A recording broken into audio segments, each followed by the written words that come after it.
Hello दोस्तों, तो आज एलडीसी की विज्ञप्ति आ चुकी हैं। लिपिक ग्रेड सेकंड या फिर कनिक सहायक संयुक्त सीधी भर्ती 2024।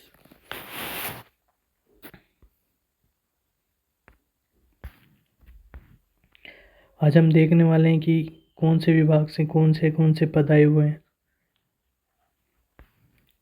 राजस्थान लोक सेवा आयोग,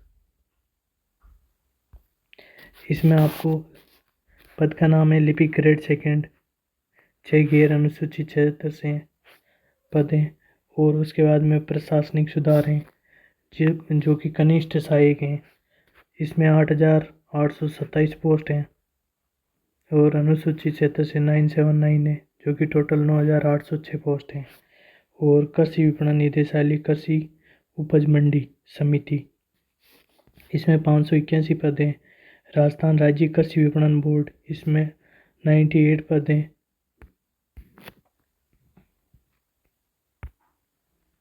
इसी तरह राजस्थान प्रदूषण नियंत्रण बोर्ड, जिसमें 46 पद हैं। और माध्यमिक शिक्षा बोर्ड राजस्थान, जिसमें लिपिक ग्रेड सेकेंड के 84 पद हैं। तो टोटल मिला के आपके 10,644 पदों की वैकेंसी आ चुकी है।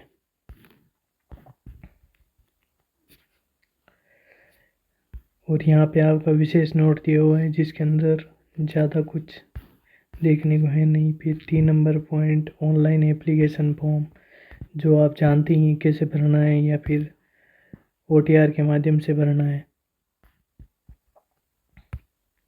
आवेदन प्रक्रिया, जो कि SSO पोर्टल से लॉगिन करना है और OTR के माध्यम से भरना है। इसके अंदर कोई शुल्क नहीं है आपका। और इसमें और आपकी ज़्यादा कुछ देखने को है नहीं। और इसमें आपको कौन कौन फॉर्म भर सकते हैं? जिसने CET सीनियर सेकेंडरी 2024 का ऑनलाइन आवेदन क्रमांक एप्लीकेशन नंबर दर्ज करना होगा। जिसने CET 2024 दिया था उन्हीं का फॉर्म अप्लाई होगा, बाकी आगे वो बढ़ेगा नहीं, क्योंकि फॉर्म खोलते ही आपको CET का जो एप्लीकेशन नंबर है वो डालना पड़ेगा।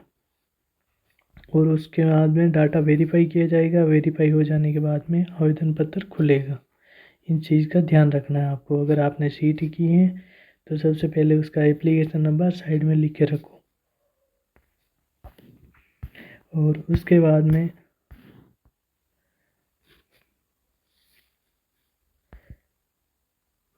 अभ्यर्थी स्वयं का मोबाइल नंबर, ईमेल ID दर्ज करें तथा नियुक्त प्रक्रिया पूर्ण होने तक इसे नहीं बदले। इस चीज़ का विशेष ध्यान रखना है। आप जो भी ईमेल ID और मोबाइल नंबर यूज़ करते हैं वो पूरी प्रक्रिया होने तक, जब तक रिजल्ट आ जाए और जब तक उनको ज्वाइनिंग नहीं मिल जाती है, तब तक ये दोनों नहीं बदलने किसी भी हालत में। ये सुनिश्चित करना है आपको। और SSO ID से भरा गया आवेदन मान्य नहीं होगा अगर कोई दूसरी ID से आप SSO ID से फॉर्म भरते हैं तो। उसके बाद में पंजीयन शुल्क हैं जो कि आपका लगना है नहीं। और फिर रिक्त पदों का वर्गवार आरक्षण वाइज है जो कि कुछ विशेष है नहीं। और उसके बाद में कनिष्ठ सहायक। फिर उसके बाद में हम देखते हैं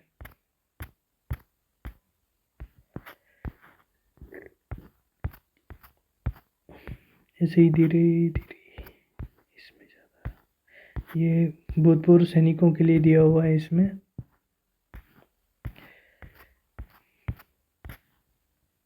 उत्कृष्ट खिलाड़ी, जिनकी खिलाड़ी का फॉर्म है, जो ओलंपिक है, एशियन गेम्स हैं, इनमें भाग ले रखे हैं, उनको इसमें फ़ायदा मिलेगा। और इसके अलावा जो कि दिव्यांगजन हैं उनको 1% का आरक्षण मिलेगा। फिर पात्रता, पॉइंट नंबर 6, जो कि इम्पोर्टेंट पॉइंट है। Senior secondary from recognise board, कोई भी बोर्ड से आपका सीनियर सेकेंडरी होनी चाहिए, यानी कि 12th है।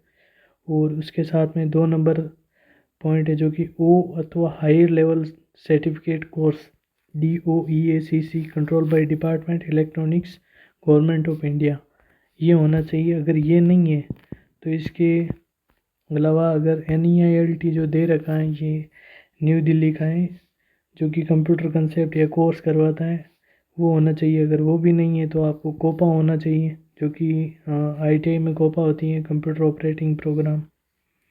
अगर ये भी नहीं है तो आपके पास कंप्यूटर से रिलेटेड कोई ना कोई सर्टिफिकेट होना चाहिए, इतने सारे सर्टिफिकेट।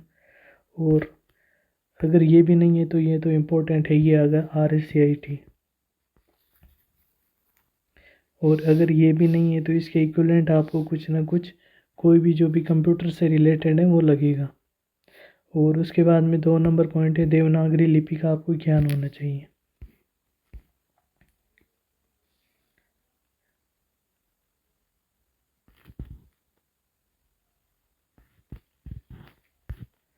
और अन्य योग्यताएं आपका स्वास्थ्य, फिर राष्ट्रीयता जो कि भारत का नागरिक होना चाहिए, और इसमें आयु दे रखी है जो कि 1/1/2027 को 18 वर्ष की आयु प्राप्त कर चुका हो, यानी कि 1/1/2027 तक उसकी आयु 18 वर्ष हो जानी चाहिए।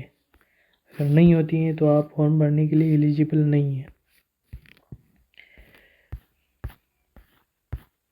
फिर उसके बाद में पेंशन, विवाह पंजीयन होना है तो उसका पंजीयन करना जरूरी है। परीक्षा का आयोजन, 5/7/2028 और 6/7, यानी कि ये आपको जुलाई में 5 और 6 तारीख को OMR सीट के माध्यम से होगी परीक्षा।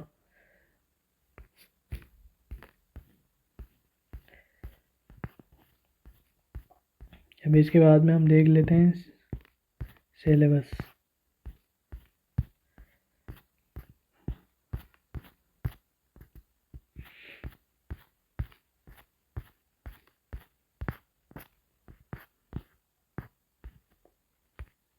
परीक्षा का स्कीम, इसमें आपको 2 पेपर होंगे 3-3 घंटे के, जिसमें सामान्य ज्ञान, दैनिक विज्ञान और गणित, और हिंदी और अंग्रेजी, ये 2 आपके पेपर होंगे। इसमें से आपको, इसके अलावा आपको पेज सेकंड होगा, जिसमें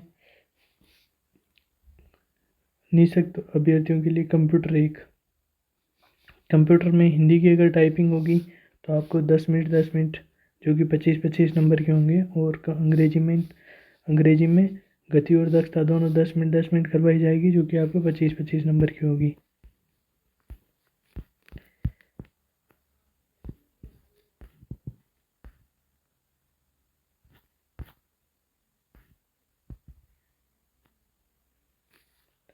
फेज और फेज सेकंड में दोनों आयोजित होगी, जिसमें फेज में सभी क्वेश्चन MCQ में होंगे, और 40% और न्यूनतम 36% अंक प्राप्त करने में असफल रहता है तो फेज सेकंड के लिए एलिजिबल नहीं होगा। फिर हम सिलेबस देख लेते हैं, पाठ्यक्रम पूरा। इसमें आपको सामान्य ज्ञान जो कि आपका करंट अफेयर दे रखा है, उसके अंदर घटनाएं, संबंधित संगठन और संस्थाएं। उसके बाद में राजस्थान का भूगोल दे रखा है। फिर कृषि और आर्थिक विकास, भूगोल में भारत की पारिस्थितिकी, वन्य प्राणी, राजस्थान की भौतिक दशाएं, जलवायु, वनस्पति, मृदा, भौतिक विकास, जनजातियाँ, लगभग आपका भूगोल पूरा दे रखा है। और आर्थिक विकास, इकोनॉमी और कृषि, ये दोनों इंपॉर्टेंट टॉपिक हैं, जिसमें फसलें, कृषि आधारित उद्योग, प्रमुख सिंचाई परियोजनाएं, मरुभूमि और परियोजनाएं, हस्त उद्योग और कार्यक्रम, विकास संस्थाएं, पंचायती राज और उनकी भूमिका। ठीक है। इसके बाद में राजस्थान की इतिहास और संस्कृति, फिर औद्योगिक विकास। इतिहास के अंदर मध्यकालीन स्वतंत्रता आंदोलन, राजनीतिक चेतना, राजनीतिक पुनर्गठन, लोक भाषाएं यानी साहित्य, संगीत, नृत्य, संत, कवि, योद्धा, लोक देवता, देवियाँ, सांप्रदायिक मेले, त्योहार, यानी इतिहास और कला संस्कृति दोनों साथ में दे रखी हैं। और उसके बाद में आपके औद्योगिक उद्योग, जिसमें आपके कच्चे माल हैं, खनिज आधारित और ऊर्जा आधारित जो भी उद्योग से रिलेटेड हैं वो। फिर उसके बाद में आपके दे रखे हैं दैनिक विज्ञान, जिसमें आपके भौतिक रासायनिक परिवर्तन जो कि 10th लेवल की है पूरा का पूरा। इसके अंदर कार्बन के यौगिक, अपरोप प्रकाश का परावर्तन नियम, विद्युत धारा, अंतरिक्ष, आनुवंशिकी, पर्यावरण अध्ययन, जंतुओं का आर्थिक महत्व, रक्त समूह और मानव डिजीज यानी मानव रोग।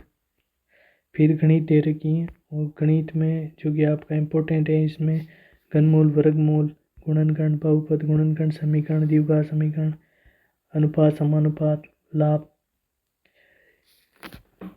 त्रिभुज, जो भी आयतन वगैरह, और समतल आकृति, कोण, उनके माप, आंकड़ों का निरूपण। फिर पेपर का पैटर्न, इसमें ऑब्जेक्टिव टाइप क्वेश्चन होंगे।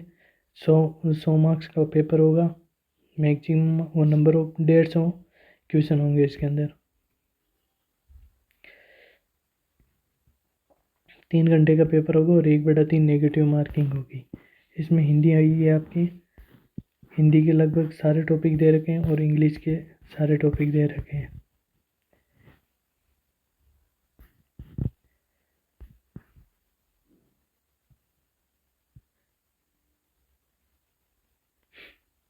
इसमें आपको एक चीज़ ध्यान रखना, इसमें जो क्वेश्चनों की संख्या है वो 150 है, 75 और मैक्सिमम मार्क्स यानी कि 100 नंबर का है, मार्किंग है।